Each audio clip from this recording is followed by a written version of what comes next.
Hello YouTube, this is Mark from PhoneSmith. Hope everyone's day is going well. Today we'll be removing the back cover on an LG G6. The great benefit about this procedure is that the back is not glass, and that makes life so much easier.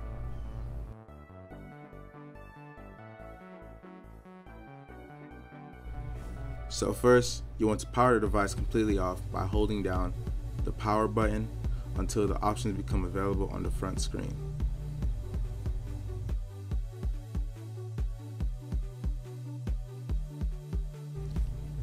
After you have confirmed your device has been completely powered off, take a hot air gun and shoot heat at the edges and corners for 10 to 20 seconds.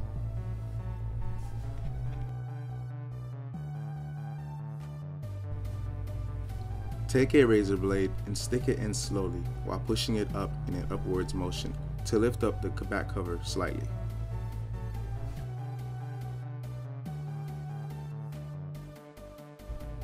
In that opening we've created, you'll want to insert a play card and slide it throughout the edges and corners of the device.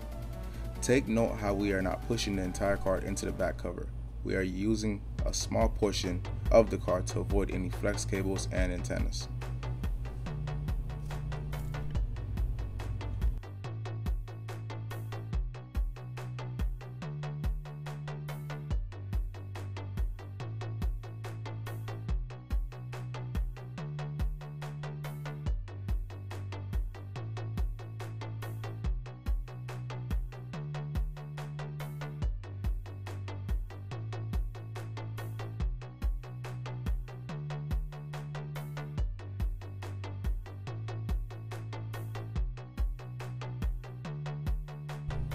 After sliding the card, just take a metal scalpel or even your fingernail to completely lift the back cover. Thank you. Please like, comment, and subscribe.